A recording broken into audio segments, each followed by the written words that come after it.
calm, so docile, we have all become tame. It's about time that we become hostile, look how our history's changed. We thought that we could win, but we weren't even in the game. Trying to get rid of the sin, I put my flesh over the flame. How could we be friends if you're not down? In the previous study, we discussed Yahuwah telling Moshe to get down the mount because the people that he, Moshe, brought out of Mitzrayim have corrupted themselves. And I mentioned how I believe that Yahuwah is saying this as a direct response to the people proclaiming that Moshe is the man that brought them up out of the land in verse 1. Now, I do not have to tell all of you on this call, but this statement by Yahuwah also highlights and reminds us that he is omniscient. Since we know this to be factual, Yahuwah as being all-knowing, then the statement by Yahuwah to Moshe about his people can only be seen as a test for Moshe. How is he going to respond to this? Who is he going to say that the people belong to? In the same respect, Yahuwah's omniscience allows him to know that Moshe is Aman or firm in his understanding and belief. And I mentioned in the previous lesson that this is why Moshe is upon the mount and they, the children of Israel, are not. Now, the last few lessons from Goshen Group have centered and highlighted on the word Aman. And I believe even Yoel and Bread for Zion touched on this word in depth as well. But tonight, we will find out if Moshe is truly firm in his belief. But more importantly, we will find out if Moshe is firm, just, and upright in his understanding as well. This is important for our understanding of who Moshe is. Remember, Moshe was set forth by Yahuwah to be a representative of Yahuwah to Pharaoh, Aharon, and the children of Yasharel. And this is going to bring us to a word that is closely related to being firm, just, and upright, in which Achnet Nel highlighted in the last message, or the last Shabbat message, which is integrity. And integrity is the firm adherence to a code or moral values. And the key in that definition is the firm adherence. This means that a person fully understands and accepts the law, the blessing attached to it, and the curses or the punishments as well. It also means that their understanding of the moral code or law is complete, undivided, and unimpaired, which means that they cannot be moved away from their position or understanding. Let's look at Revelations 3, and we're going to do 15 and 16. It says, I know thy works, that thou art neither cold nor hot. I would that thou wert cold or hot.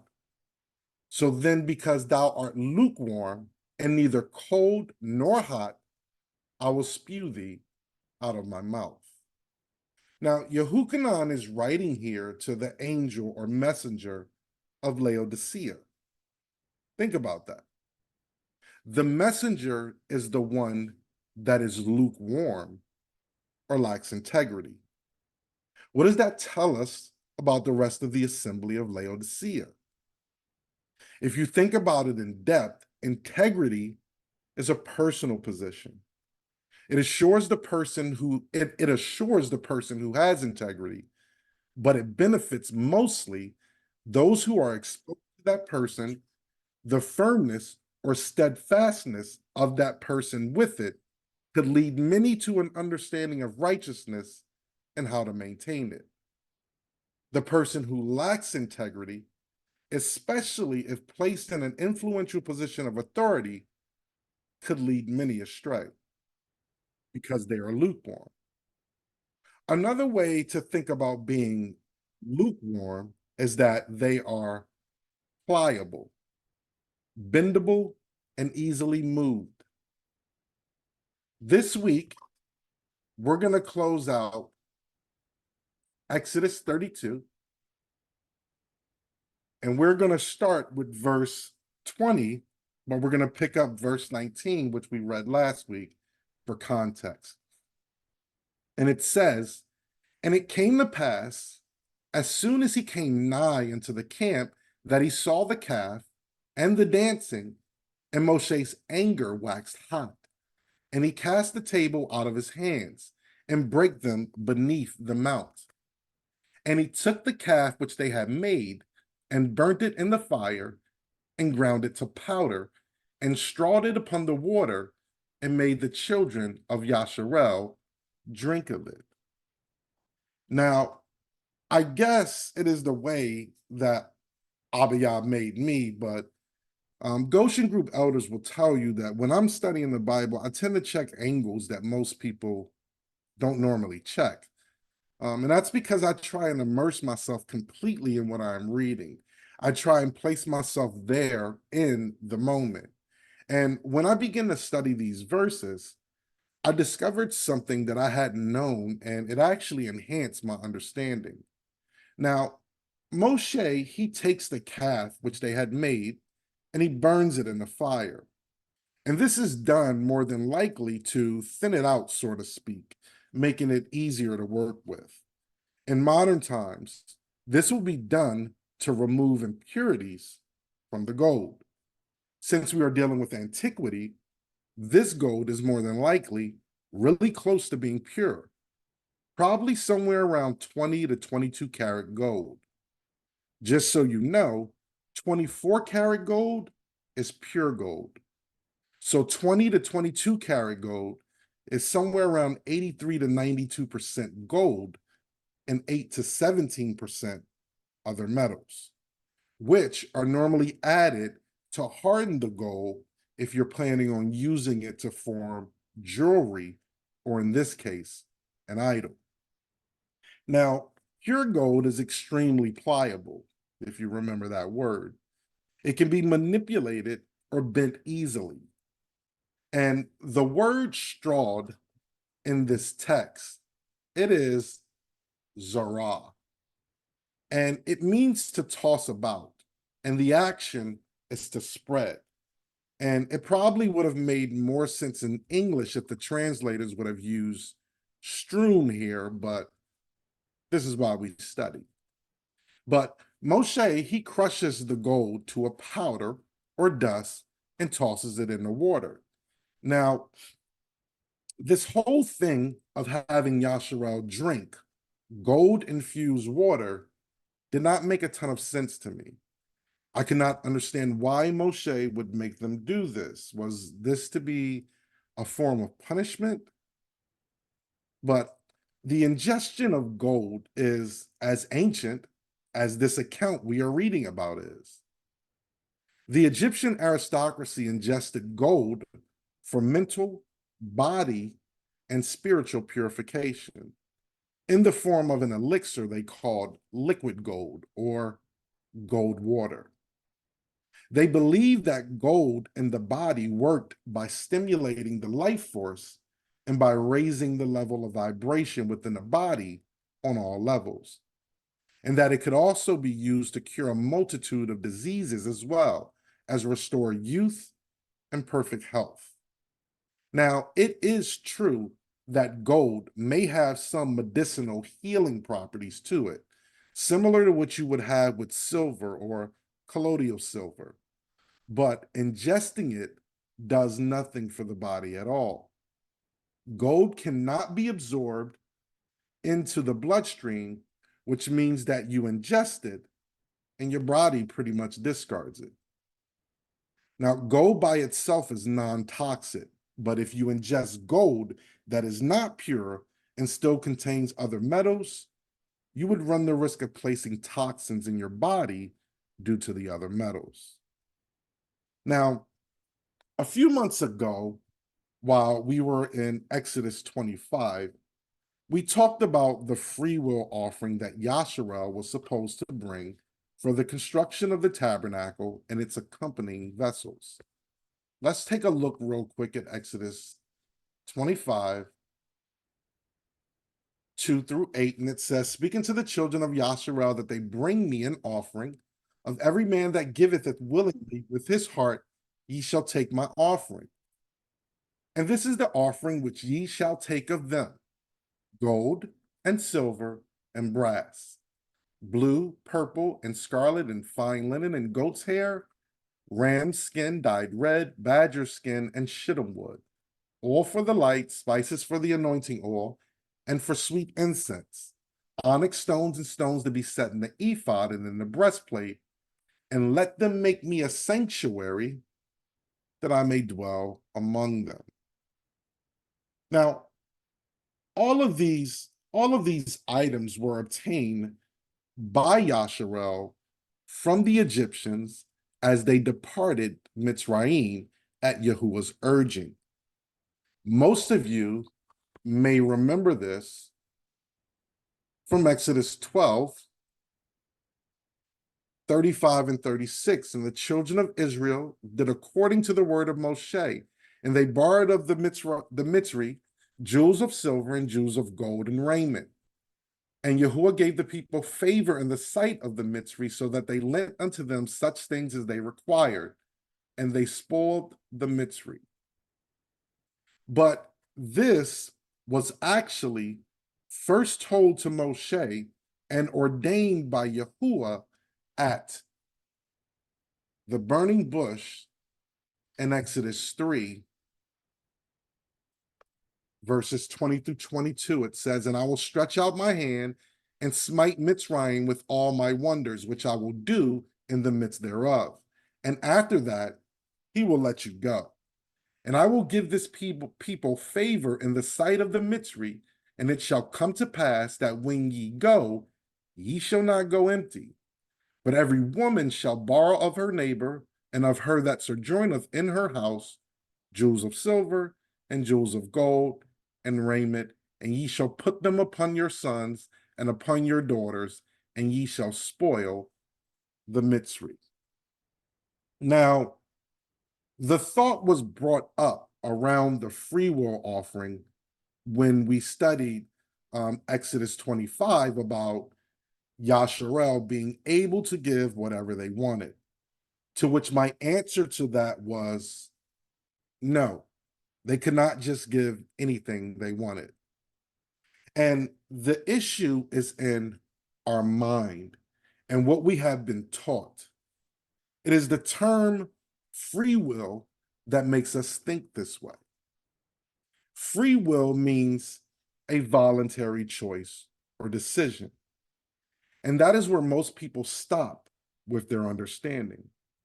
But if you continue on in the definition, it also means the freedom to make choices that are not determined by prior causes or by divine intervention. Once Yahuwah outlined what was needed and required for the free will offering, Yasharel's right to bring whatever they wanted was taken away. And here's the kicker. He only requested the things that Yasharel obtained from the Mitzri because he ordained it. I bring this up because for years there have been talks of reparations for the children of Yasharel still in bondage today. Many people believe that if they were to receive reparations, that it would elevate their status in life. Now, the Bible does support the children of Yasharel receiving reparations. Yahuwah told Abram that after the nation is judged, that his seed would come out with great substance. But know this, if you are blessed enough to live until and see that day, the great substance that you receive does not belong to you.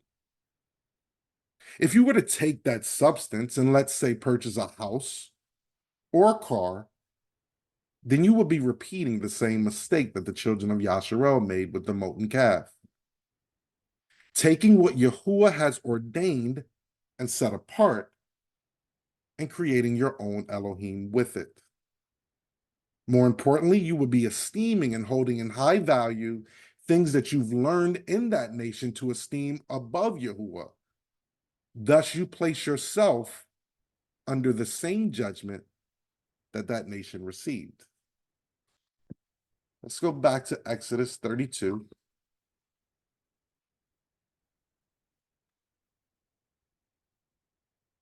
After this incident with the molten calf is all said and done, Moshe will entreat Yahuwah to pardon them and to go with them into the land. And Yahuwah will respond that he will make a covenant with Yasharel. But one of the first things he tells Moshe is that when they come into the land, that they are to destroy the altars, break the images, and cut down the groves. It is my opinion that he says this as a response to what we are witnessing here in Exodus 32.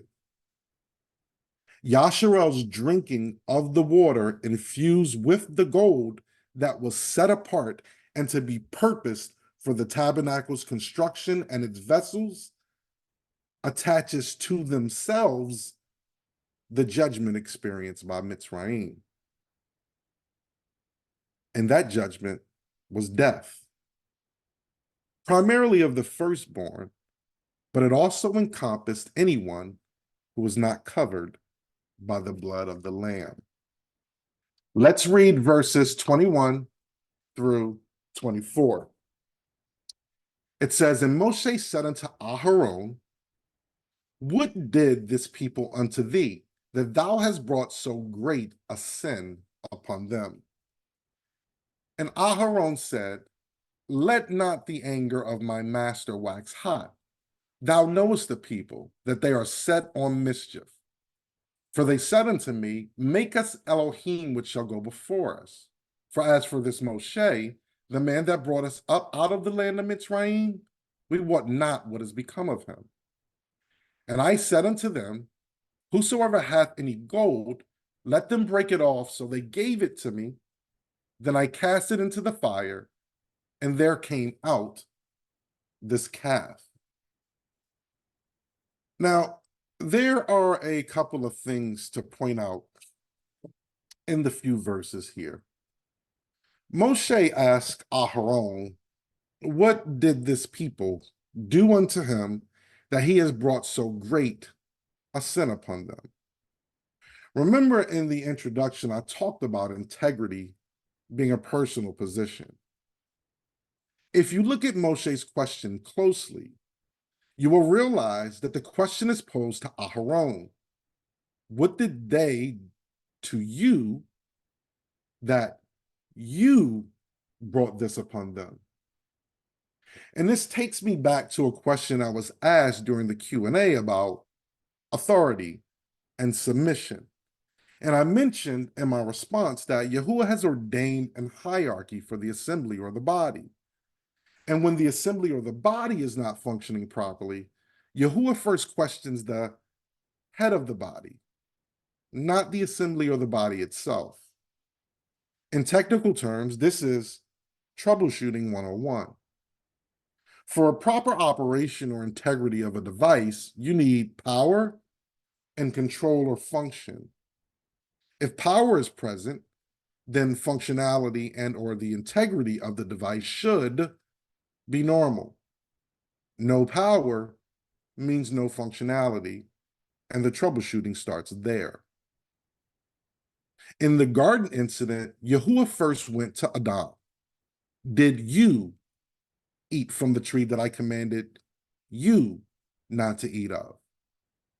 And just like Adam, Aharon hedged his excuse or response, pointing to the actions of the assembly or body under him first, rather than answering the question directly. Remember, Adam's response was, the woman you gave me, she gave me of the tree, and I did eat. Aaron's response is, the people are set on mischief and commanded me to make them Elohim. They gave me their gold, and I cast it in the fire, and there came out this calf. I personally learned an extremely valuable lesson from these verses. Hedging a response to a direct question is akin to a lie. But what I realize is that Moshe does not acknowledge Aharon's response one way or the other. Remember, not only was Moshe given the information of what occurred directly from Yah, but Aharon's response to Moshe, who is at this point standing as a representation of Yah to Aharon, immediately alerts him to the state of Aharon's integrity. Most of us, myself included, we would have taken personal offense to Aharon's response. We would have probably responded along the lines of, "Really? Do you take me for a fool? You cast the gold in the fire and the calf came out? Yeah, right." Again, Moshe, he does not even entertain it. Aharon's response tells him everything he needs to know. The lie or hedged response he gave, although it was told to Moshe, it is actually directed to the authority that Moshe represents. Let's look at Acts 5. We're going to do 1 through 4. It says, "But a certain man named Ananias with Sapphira, his wife, sold a possession and kept back part of the price, his wife also being privy to it, and brought a certain part and laid it at the apostles' feet. But Peter said, Ananias, why hath Hasatan filled thine heart to lie to the Ruach HaKodesh, and to keep back part of the price of the land? Whiles it remained, was it not thine own? And after it was sold, was it not in thine own power? What hast thou conceived, or why hast thou conceived this thing in thine heart? Thou hast not lied unto men, but unto Elohim." Let's also look at Proverbs 6, and we're going to do 16 to 19. It says, "These 6 things does Yahuwah hate, yea, 7 are an abomination unto him: a proud look, a lying tongue, and hands that shed innocent blood, a heart that deviseth wicked imaginations, feet that be swift in running to mischief, a false witness that speaketh lies, and he that soweth discord among the brethren."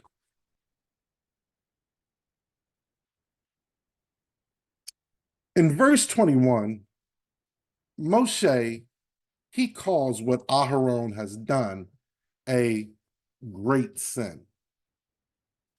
Does that mean that there are levels to sin? And I was going to tackle that question, but that question needs a separate study in and of itself. But for now, I will just say that Yahusha told Pilate that those who had delivered him unto Pilate had committed the greater sin. Now, I do want to show you something, and I want you to keep Aharon in mind as we look at it. Let's look at Exodus 34, and we're going to do verse 7. It says, "Keeping mercy for thousands, forgiving iniquity and transgression and sin, and that will by no means clear the guilty, visiting the iniquity of the fathers upon the children and upon the children's children unto the third and to the fourth generation." Now, this is a verse that is sometimes used when people want to show that there is different offenses or different levels of offenses. You have iniquity, transgression, and you have sin. All right? But what is it really saying? Now, context is always key in our understanding. Now, the word for iniquity here is avon or avon, and it means a contortion or depravity or penalty for depravity. Its usage in the KJV is to show fault, mischief, and the punishment for sin. Now, transgression is pasha, and it means to revolt, and it's used in the KJV to show rebellion or sin itself. Now, the word sin here, it is hata, and it means an offense, the penalty, occasion, the offering of amends or making reparations, but concretely, it is an offender or the offender. All right. And it is used to show the punishment, the purification, or the sinner themselves. So, what we are actually seeing here is not three separate classification of offenses. What this is the penalty, the offense or sin, and the offender or sinner. So let's read this again with this understanding. It would read, keeping mercy for thousands, forgiving the penalty and sin and sinner. And that will by no means clear the guilty, visiting the penalty of the fathers upon the children and upon the children's children unto the third and to the fourth generation. Let's look at this in the reverse interlinear, and maybe it'll shed more light on it. In the reverse interlinear, it says, maintaining love and devotion to 1,000 generations, forgiving iniquity, transgression, and sin, yet he will by no means leave the guilty unpunished. He will visit the iniquity of the fathers on their children and grandchildren to the third and fourth generation. Hallelujah. So let's hop back to 32, and we're going to pick up with verses 25 through 29. And when Moshe saw that the people were naked, for Aharon had made them naked unto their shame among their enemies, then Moshe stood in the gate of the camp and said, who is on Yahuwah's side? Let him come unto me. And all the sons of Levi gathered themselves together unto him. And he said unto them, thus saith Yahuwah Elohim of Yasharel, put every man his sword by his side, and go in and out from gate to gate throughout the camp, and slay every man his brother, and every man his companion, and every man his neighbor. And the children of Levi did according to the word of Moshe, and there fell of the people that day about 3,000 men. For Moshe had said, consecrate yourselves today to Yahuwah, even every man upon his son and upon his brother, that he may bestow upon you a blessing this day. Hallelujah. So Moshe observes the children of Yasharel and their activities. And indeed, they were naked. We covered that in the previous study. But it is the last portion of this verse that gives me pause. For Aaron had made them naked unto their shame among their enemies. Now, shame is often associated with one's nakedness. So that portion makes sense. But the question I have is, who are their enemies? The area in which they are located is definitely outside of Egypt's jurisdiction. And the last time I checked, Yahushua discomfited the Amalekites in the battle at Rephidim. Are there enemies on the outskirts of Sinai just watching Yasharel? Now, the word used here for enemies is actually kum, which means to rise. So it is my opinion that this passage, excuse me, may actually be trying to say that Aharon had made them naked unto their shame upon their rising up. And this actually falls in line with the information that we read in verses 5 and 6. And when Aharon saw it, he built an altar before it, and Aharon made a proclamation and said, tomorrow is a feast to Yahuwah. And they rose up early on the morrow and offered burnt offerings and brought peace offerings. And the people sat down to eat and to drink and rose up to play. Now, Moshe, he stands at the gate of the camp and calls for those who are on Yahuwah's side to gather themselves together unto him. And all the sons of Levi oblige Moshe. Now, there we go. The usage of the word gather here, it's interesting to me because Levi's name means to attach, unite, or gather to. In fact, Yasharel's first four sons' names are interesting in their own right when you think of them in succession. Reuben means see, a son. Simeon is Shema or hear. Levi, gather to. And Yehuda is praise. Moshe instructs the sons of Levi that they are to go throughout the camp and slay every man, his brother, companion, and neighbor. And I always found it ironic that the sons of Levi step up for this task, being that, they and Simeon, they had no problem killing the males in Shechem. Besides, being a priest is going to require a lot of killing. Animal sacrifices will have to be done daily, as Yahuwah will outline. And I, for one, can tell you that not everyone can stomach that task. Biblically, it is quite possible that this is the event that sets the tribe of Levi apart for the service of Yahuwah in the priesthood. Now, some people who have read the Testament of the 12 Patriarchs, I'm not going to go to it, I'm going to read from it.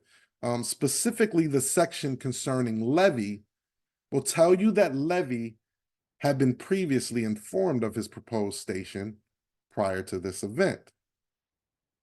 There are many issues that I have with the Testament of the 12 Patriarchs, but I will mention two as it pertains to Levi.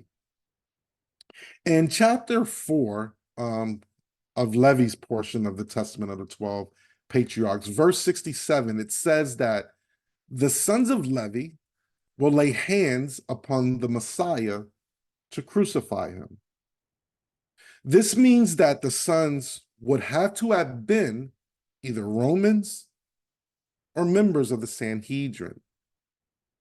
The problem is the high priest and many of the members of the Sanhedrin during Messiah's time were appointed by their Roman rulers, making their status as Levites suspect at best. Issue number 2 is that Levi is supposedly receiving this information in a dream from a messenger or an angel described as the one who stands or intercedes for the race of Yasharel in chapter 5, verse 68 of Levi's portion of the Testament of the 12 Patriarchs. Now, the angel who stands or intercedes for Yasharel, we can find that information in Daniel 12:1. It says, and at that time shall Michael stand up, the great prince withstandeth for the children of thy people. And there shall be a time of trouble, such as never was since there was a nation, even to that same time. And at that time thy people shall be delivered, everyone that shall be found written in the book. All right, so we see here that Michael, described as the great prince, is the one that standeth for the children of Yasharel. Now, biblically, information that is passed from Yahuwah to men via angels is normally, or we normally see that as a role assigned to Gabriel. Now, the reason, pardon me, back in Exodus 32, the reason I say that it's possible that this event is the event that sets Levi apart for the priesthood, it can be found in verse 29. It says, "For Moshe had said, consecrate yourselves today to Yahuwah, even every man upon his son and upon his brother, that he may bestow upon you a blessing this day." And it's a bit difficult to decipher in the King James Version, but if you read it in a reverse interlinear, it becomes a bit more clear.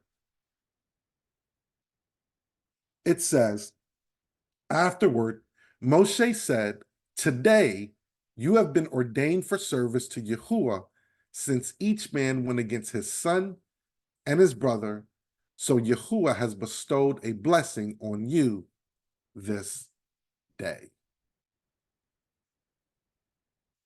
The sons of Levi go throughout the camp as instructed, and verse 28 tells us that about 3,000 men fell that day. Here is a nugget for someone. I always found it interesting that on that day that Yasharel lost about 3,000 men. And over 1,000 years later, on the day of Pentecost in Acts 2, Yasharel gained 3,000 souls. Let's look at Acts 2:41. It says, "Then they gladly received his word, were immersed, and the same day there were added unto them about 3,000 souls." Just a small nugget that I've always found interesting. Now, before we continue with the last set of verses in this chapter, I want to pose a question to you. And that question is, do you truly believe the Bible? Are you a man in your belief? Are you firm, unmovable, unwavering? Many of us say that we are, but do our actions in life exhibit that aman or belief? Some of us believe bits and pieces, but because of our time in Western society, we have been taught to question everything. And a lot of times, that questioning of everything can lead to a divorcing of our understanding, obedience, and ultimately our belief. I would imagine that all of us could use some sort of healing in our lives in one way or the other, whether it is for us personally or someone close to us.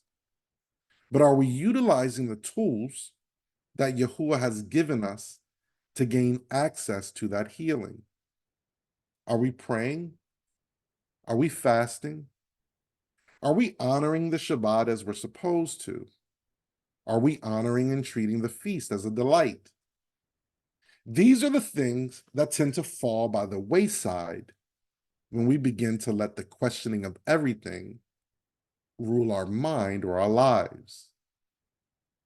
I used to read the Bible and see certain passages and instructions, and I would ask myself, why?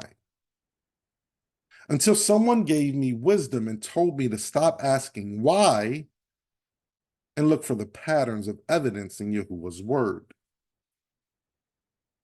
Let's look at Hebrews 11. We're going to do verses 1 and 2. It says, "Now faith is the substance of things hoped for, the evidence of things not seen. For by it the elders obtain a good report." Our elders, they were confident of Yah's word. And through that confidence, they obtained a testimony, became witnesses for us to understand. They believed and were obedient. Let's look at John 5. We're going to do 1 through 9. It says, John 5, 1 through 9. It says, after this, there was a feast of the Yahudi, and Yahusha went up to Jerusalem. Now there is at Jerusalem by the sheep market a pool which is called in the Hebrew tongue Bethesda, having 5 porches. In these lay a great multitude of impotent folk, of blind, halt, withered, waiting for the moving of the water. For a messenger went down at a certain season into the pool and troubled the water. Whosoever then first after the troubling of the water stepped in was made whole of whatsoever disease he had. And a certain man was there which had an infirmity 38 years. When Yahusha saw him lie and knew that he had been now a long time in that case, he saith unto him, wilt thou be made whole? The impotent man answered him, Sir, I have no man, when the water is troubled, to put me into the pool. But while I am coming, another steppeth down before me. Yahusha saith unto him, Rise, take up thy bed, and walk. And immediately the man was made whole, and took up his bed and walked. And on the same day was the Shabbat, or the Sabbath. The curative power of the troubling of the water was a real thing.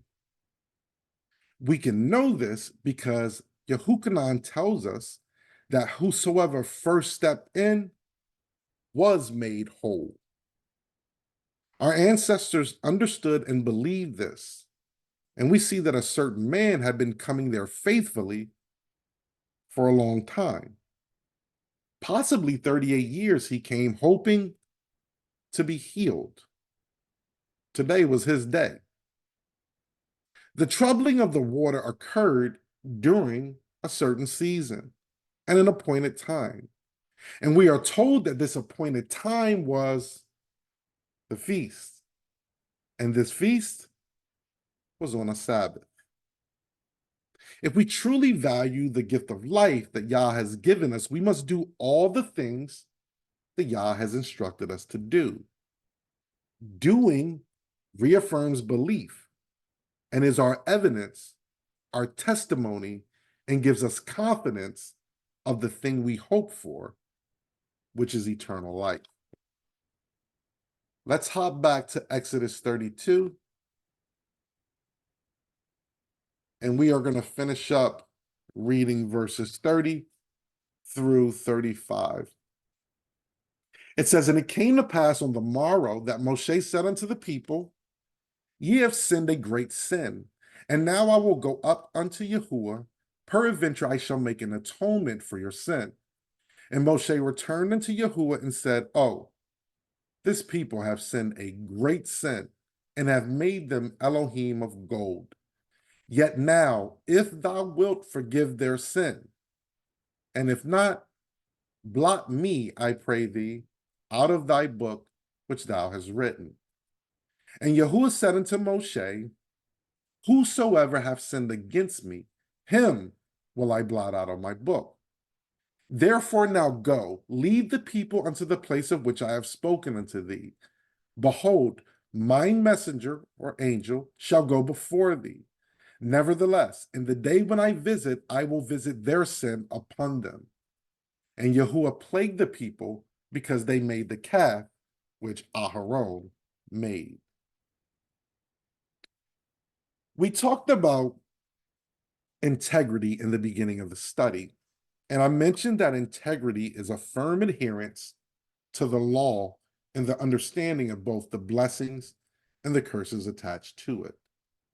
Integrity doesn't ensure that a person is always going to receive blessings because of their position. Oftentimes, you see the integrity in a person stand out the most, in times of despair. A wise man told me that when studying the scriptures, I should always look to find Messiah in what I am studying. Yahusha also told us that when we search the scriptures, what we actually find is a testimony to him. Let's look at John 15, 12 through 14. It says, "This is my commandment, that ye love one another as I have loved you. Greater love hath no man than this, that a man lay down his life for his friends. Ye are my friends, if you do whatsoever I command you." Moshe understands this. Ahabah, or love in Hebrew, is not the same as it is in Western culture.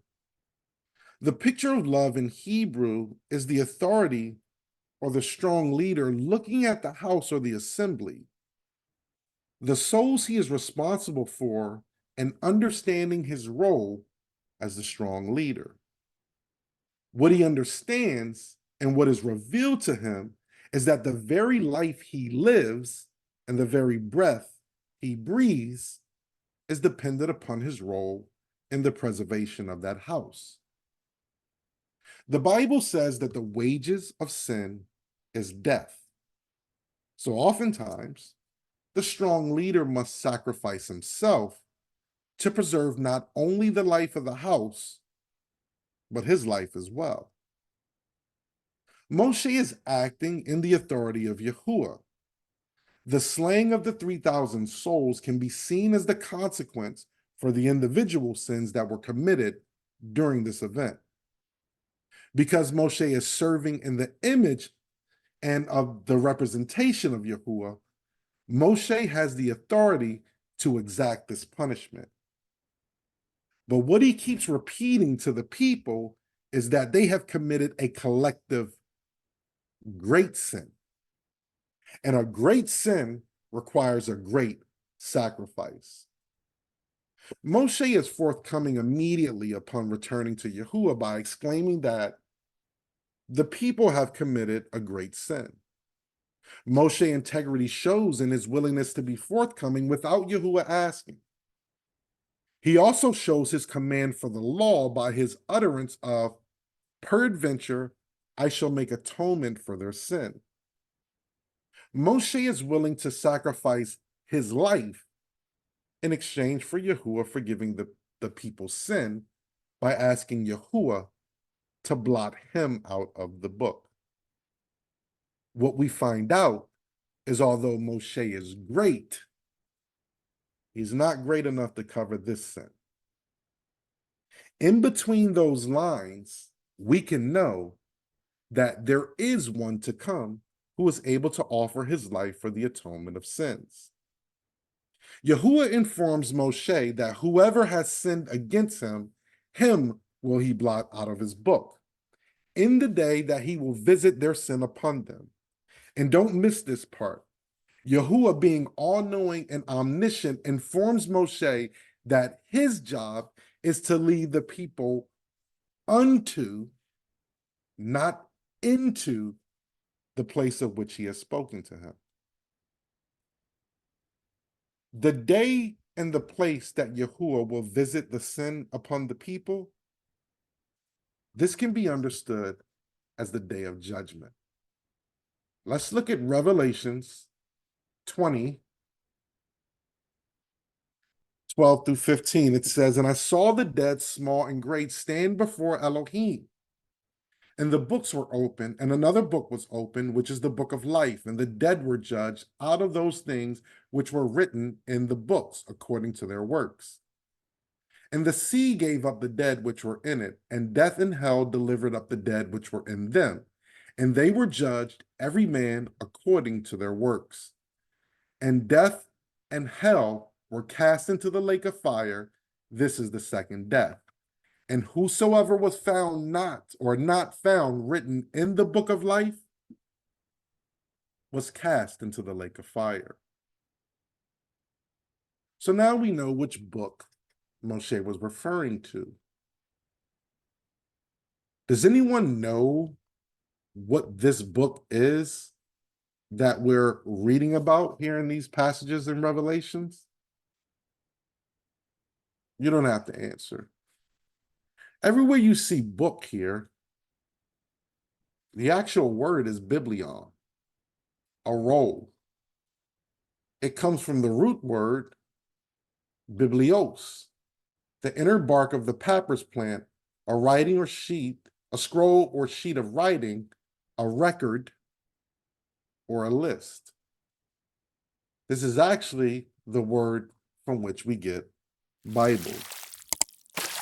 So the books we're seeing here that's being opened, the Bible.